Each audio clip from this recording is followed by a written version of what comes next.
Hello everyone. For our next series of devotions, we're going to be going through the book of Jonah. And if there's anything that someone knows about the book of Jonah, usually it's that he was swallowed by a large fish.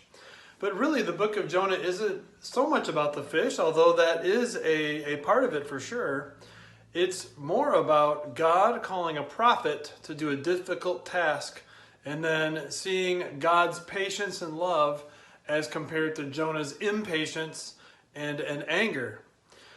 God called Jonah to go preach to the city of Nineveh, and that was a difficult task. Listen to the task here from Jonah chapter 1.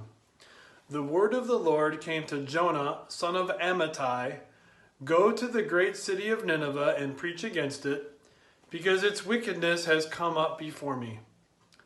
But Jonah ran away from the Lord and headed for Tarshish. He went down to Joppa, where he found a ship bound for that port. After paying the fare, he went aboard and sailed for Tarshish to flee from the Lord. Let's unpack this a little bit. So the Lord wanted Jonah to go to Nineveh, a great city, a huge city of that particular time. And the city of Nineveh was the capital of the country of Assyria. And Assyrians were known for their cruelty, their extreme, brutal way of conquering enemies. When they would conquer an enemy, they would sometimes pile up the heads in pyramids of the people that they killed, or pile up the bodies like firewood. They were known for sorcery, for witchcraft, for sexual promiscuity connected to their worship practices, for wanting money more and more. They were godless people. And so I guess you can see why Jonah was hesitant, to say the least, to go and follow God's command to minister to them. Yet, it still was no excuse. Christianity is not for weaklings or sissies. Sometimes God calls us to do difficult things. And yet Jonah, instead of holding fast to God's word and loving his truth above all, Jonah, instead of going to Nineveh, 600 miles away, where he'd be there in, say, a month, he went absolutely the other direction as fast as he could go to Joppa, a port city, where he got on a ship, headed for Tarshish, which would be hundreds and hundreds, even thousands of miles away to the other side of the world, on the other side of the Mediterranean Sea, which is maybe 2.5 or 3 times as big as the Gulf of Mexico. Has God ever called you to do something difficult?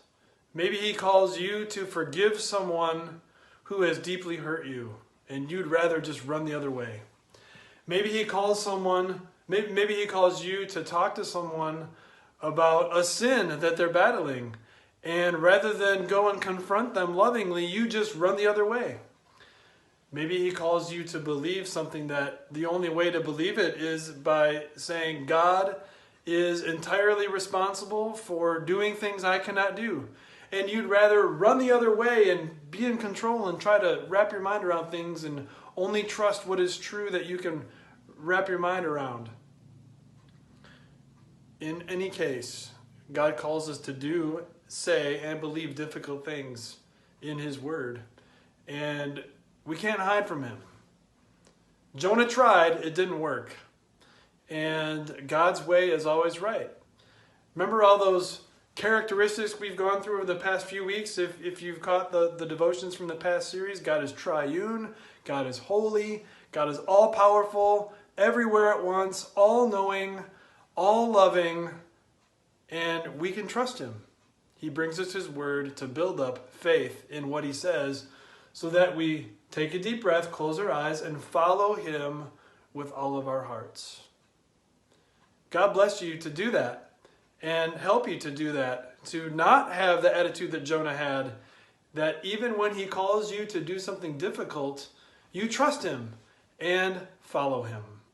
We'll hear more about how this proceeded with Jonah and the aftermath of how he was an angry, reluctant prophet, but yet the Lord was patient and loving as we go through the next few weeks and cover the rest of the book of Jonah.